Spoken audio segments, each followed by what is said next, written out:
Okay, I'll probably start. And today talk is from Git push to exit, and I'll share how and why we use continuous deployment from day one in a small startup, and how it eventually helped us to achieve successful exit. Let me introduce myself. My name is Dima. I'm Ukrainian, living in Berlin. I'm an entrepreneur. I have worked more than 10 years as software engineer, and for the last 5 years, I worked as a... Sorry. What happened? I work at a CTO and Countix, leading both tech and product, the case I'm presenting today. Actually, my last day in Countix was just this Monday, so I might occasionally slip between present and past tense, and I hope it won't be too confusing. And lastly, I'm MBA candidate in London Business School, just in the middle of the program. And I don't know, something happens, I cannot... Yeah, a few words about Countix. So Countix, it's a Berlin-based startup founded in 2020. It provides VAT compliance for e-commerce sellers. And it initially started as a pure service company, and all work was done manually in Excel tables. And then we gradually added tech and transitioned to SaaS model. Currently, it's about 35 people, so we're still talking about small scale, really, and about 1/3 is about in product in engineering. And the rest are customer success, sales, marketing, operations. I will mostly focus here on the R&D, of course, and for the most of the period I'll be describing, we worked as a single cross-functional team. And one quick disclaimer, I will show what worked well for us, but of course it's not a universal recipe, and I'm sure that parts of it could have been done better. And the place I would like to start with is actually DORA metrics, and those metrics are deployment frequency, lead time for changes, mean time to recover, and change of failure rate. Those metrics were first introduced in 2014 in the State of DevOps research, but I only came across them later in 2019 when I read this excellent book, Accelerate, by Folkestone, Humble, and Kim. And the book not only talks about DORA metrics, they also define the team performance tier from low to elite based on the values of those metrics. For example, low performing team would deploy once in every 1 to 6 months, while the elite team deploys many times a day. And what's even more interesting, they claim in the book that high-performing teams are twice more likely to exceed their profitability, market share, and productivity goals. And that actually made me wonder. So if DORA is one way to measure performance, does it mean that if we optimize for DORA, then we can get a competitive advantage? And the next thought was that there is actually a way to push these metrics to the extreme, and this is continuous deployment. I'm pretty sure that all of you remember the difference between continuous integration and delivery and deployment, but let me quick recap. In continuous integration, we build and test code, but nothing gets deployed. In continuous delivery, the code is always production ready, and we can deploy it on some non-production environment, but ultimate release still needs a manual action or approval. While in continuous deployment, every code that goes through the pipeline goes straight to the production with no manual intervention at all. And now, if we will map the realities of continuous deployment and DORA, we can see that it puts us by design into the elite performance tier. So the deployment frequency becomes just the frequency of pull requests merged, and that can easily happen many times a day. The lead time for changes is the duration of pipeline, and pipeline usually run under 1 day. Mean time to recover will be the time needed for pipeline to roll back, and hitting here under 1 hour is also seems realistic. As for change failure rate, it's probably a bit less obvious, but the idea is the smaller change is, the more stable system becomes. Meeting this criteria is also realistic. So it all sounds interesting in theory, but the real question is, will it actually work in practice? And back in 2020, inspired by exactly those ideas, I took a leap of faith. I decided to join Countix as a founding engineer, and I made the deliberate bet that we will build continuous deployment from day one. We will optimize for DORA metric and hope that will prevent us from failing. And now let me show how we build it and what happened. So to have continuous deployment, you actually need to have a certain building blocks in place. I identified 8 of them, And I believe that each of them is really crucial. So the first one is trunk-based development. We used a GitHub with a single master branch, and this is the only branch that ever gets deployed. The pull request will be opened against this master branch, and we will run the unit test, integration test, linters, but nothing gets deployed. Then the next building block is feature flags, and basically our code is production ready, but it doesn't mean that it's rollout ready. And part of the code will be inactive until the corresponding feature is switched on a certain environment. So basically, our environments don't differ by code, they differ by the set of feature flags that are switched on. And we use the service called launch.docker to manage feature flags. And environments also change by configuration, and here it comes to the next block, configuration management. And here we actually just use a simple Python script committed to GitHub. And for sensitive information like credentials, we relied on AWS Secret Manager. Then it comes the next block, infrastructure as code, of course, and we used AWS CDK with Python edition. Then testing, and basically you need a multi-layer testing system to catch bugs before they can reach production. I've already mentioned unit test, integration test, but on top of that, we also used end-to-end test with Learn on Robots, testing the whole infrastructure. Then observability and monitoring. Here where we had pretty light setup, just CloudWatch and Sentry, both integrated with Slack. Deployment automation, of course, we used a code pipeline and code build.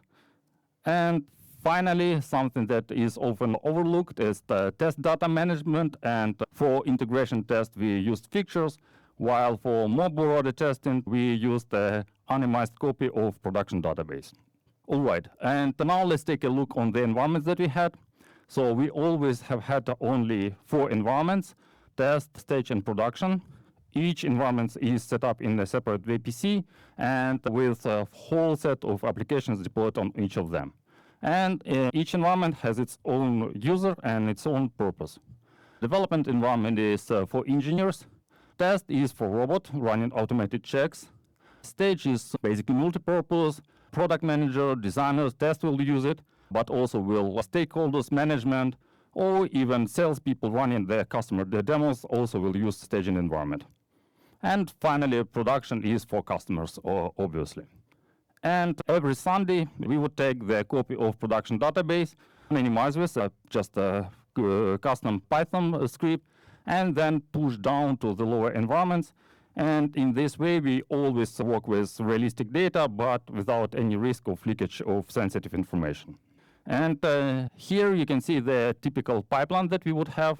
I've mentioned that we had several applications. It was about 10. And each application is in its own Git repository and has its own pipeline. On top of that, infrastructure is also handled in a similar way, also in a separate repo with a separate pipeline, and it also has the similar design. Once we merge a pull request, the pipeline is triggered, and it first runs a unit test and integration test. Then the next step, basically, we deployed updated application simultaneously into 2 environments, which is development and test. And basically, the next step is running the suite of end-to-end tests, and Selenium robots would run against the recently updated test application and make sure that nothing critical is broken. Those tests were fairly sophisticated. So basically, for example, making sure that registration code is both sent and accepted during registration, or for example, that the third-party integrations still work. And then if everything is fine, then we will propagate these code changes further to staging environment and production, and our release is complete. All in all, the whole pipeline would take somewhere between 10 and 30 minutes. Actually, it would be about 10 for React applications and Golang applications, and PHP would be longer. It's about 30. All right, so this is how it all worked, and let's see where DORA metrics happen to be for us empirically. We would deploy on average 11 times a day, and as a single rule of thumb, I would expect that every developer would merge at least 1 pull request per day, which actually meets the criteria for elite team. lead time for changes, as I already mentioned, was 10 to 30 minutes. So it's another check mark. And as for failures, it was a bit different. Actually, during the 5 years, I remember only 2 times when we seriously impaired the production system. From time to time, we, of course, will deliver some bugs or break something non-critical, but that doesn't really meet the criteria for failure. So for those 2 times, we were not really prepared, and it took few hours to investigate and to fix. So this criteria didn't really meet. But on the other hand, our change fail rate was incredibly low.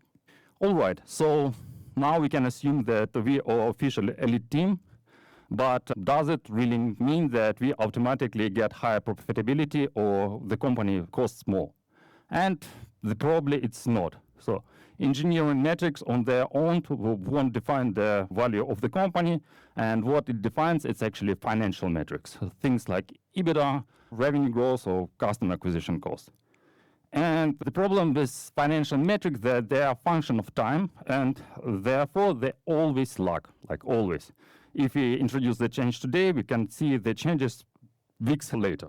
So let's imagine that we introduce the new sign up color button, and we need 2 weeks to collect enough data, and then it will be followed by 8 weeks sales cycle. That means that only in 10 weeks after the change is introduced, we will know if customer acquisition cost has changed or not for the tested cohort. So does it really matter that we can deploy changes in minutes if the results will show up in weeks or even in months? But fortunately, there is a better way. And instead of working on lagging metric, we can work on the leading operational metric. And in this example, we would not measure the cost of acquisition, but conversion rate. And the leading metric is changing right away. And suddenly you don't need the 10 weeks to see the changes, but just 2 weeks in this example, or even less if data volume is enough to reach statistical significance. So what I'm saying that instead of trying to move financial metrics directly, we should work with leading operational metrics that acts as a precursors to them. But there is a caveat. It's really easy to pick up the wrong ones. So let's take the example. Here we are improving sign-up rate, which actually looks great, but if the new users never convert to paying customers, that won't change the customer acquisition cost at all. And basically, this is the first critical part for DORA to matter, is that leadership and strategy should define the right problem to work with in the first place. But even if we define the right problems, then it comes down how teams actually are supposed to work on these problems. And there are 2 models. One is a feature factory model, and another is empowered teams. And in both models, actually, the output of the team is quite the same. It's still some amount of features. But the accountability matrix, it's shifted dramatically. So in feature factory, team is just expected to deliver requested features, so it's output-based. While in empowered team, the team needs to decide what features to deliver in order to shift the target metric, so it's outcome-based. And this change actually matters a lot, and I think there are 2 main reasons for that. The first reason is basically that even the best ideas, they need iteration. And you need to deliver a feature, see how it works, gather feedback, incorporate them, and then release some follow-ups. And without these follow-ups, the full potential of ideas will never get unlocked. And this iteration, it rarely happens with factory teams, because once you deliver one feature, the team is already under the pressure for delivering the next one. And the second reason why feature factories work worse is that outcomes are really uncertain. Our intuition is really often wrong because we lived inside our solutions and we lack customer perspective. And we can expect, for example, that social login would boost for us conversion rate, while in fact it will only give us the marginal difference, or vice versa, something like testimonials can have much bigger impact than was anticipated. Outcomes are uncertain, so how do we, as empowered teams, then decide what features to build? And then we come to the second critical piece, is product discovery. And product discovery just basically means that we are engaging directly with customers and test our ideas with prototypes before we fully build them. There is a practice called continuous discovery, which echoes with continuous deployment. This term was introduced by Teresa Torres, and it's basically an ongoing process when product teams continuously engage directly with customers and data to uncover needs, validate assumptions, and test solutions through rapid experimenting. So basically, it's about building some kind of habit or skill, or even we can say a muscle of experimenting. And as any muscle, it becomes stronger from repetition, and the more experiments you can run, the stronger your discovery becomes. And this velocity of experimenting actually matters a lot. Let's assume that in one idea, the chances of finding the right solution is 30%. That means that if we just build in exactly this idea, the chances of success would be just 30%. But if during the same time we are able to run 3 ideas and validate them through prototyping, our chances increases to 65%. And if are so rapid that we can run 10 experiments within the same amount of time, then our chances boost to 97%, so almost certainty. Here you can see the kind of experiment that we would normally run at CountX. So first one is customer interviews. We would particularly often run those because our large customer base was not really large, and the qualitative feedback was really crucial. Then technical proof of concept. That basically means that we committing some code into a master branch. We would never run it on production, only in testing environment, which has a copy of real data, as you remember, just enough to validate if approach actually works or not. Then A/B testing when appropriate, and also something like fake doors, which is basically putting the fake UI element into the application, and when the user clicks it, it actually does nothing, just registers the interest. All right, and I've already explained why running many experiments is important, and this is where continuous deployment actually works really nice with continuous discovery. Not every experiment, but many of them would involve committing some piece of code. It might be, for example, fake UI element, or it might be tiny database migration or a piece of infrastructure. But in any case, the goal is not to solve the problem and deliver solution. The goal is just to gather some insight. And for that reason, we don't need actually the perfect code. I would say even that the crappy code is, in this case, totally accepted. We don't need to consider every edge case. We don't need to build sophisticated tests. We just ship fast, gather knowledge, and then we decide. Do we clean it up later, or we rebuild it properly? But of course, our pipeline would not deliver only experiments. Most of the releases will still be tied to some features. And we would call both kind of changes, prototypes and normal features, as stories. And while some most simple stories would involve only one release, the majority of stories would still involve many releases across several applications. And then basically the deployment, it works like a factory line, delivering release after release, commit after commit, until the full story is complete. Here on this slide, you can see the simplified workflow for our stories. And it's split into 2 parts. One is discovery and one is delivery. In discovery, we're just exploring different ideas, and we can drop them at any time. While once it comes to the delivery, it's already commitment, and we aim to deliver 100% of them. And thanks to our deployment setup, the story really flows really fast through the delivery part. And at some point, we started to measure the lead time for stories, and this is basically the time needed to deliver a story from the moment when the commitment was done. Our Kanban board will be also divided into parts, also discovery and delivery, and they will live by different rules. And one rule I already mentioned, not every story makes it through discovery, while we aim to deliver every story that got into the delivery phase. The second difference will be that we only impose work-in-progress limits to the delivery part, but not for discovery. And the last basically difference is that we only measure the lead time for stories in delivery phase, starting from the moment when it went to the status selected for development. while in discovery we didn't measure it and we didn't get. All right, and this is how it all starts to work together. So we have 4 levels. The lowest is the release level, the next one is feature or story level, then it comes with operational and financial level. On the lowest release level, the changes are delivered in minutes, and story level, the changes are delivered in days. Operational reality changes in weeks or months, and the outcomes on financial level show up in quarters. And let me show in more details each level for current ticks. So for releases, our median lead time was 13 minutes. And 90% of the releases would happen somewhere between 3 minutes and 100 minutes.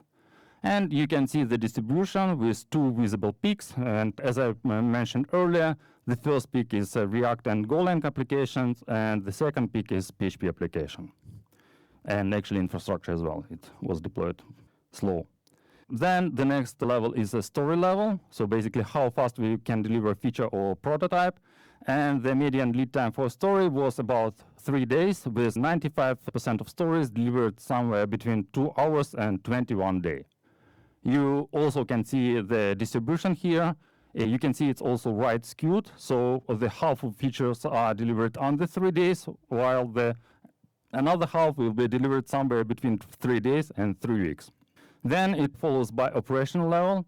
And here it really depended on the challenge, and some problems we were able to solve in a couple of weeks, while others would take long months.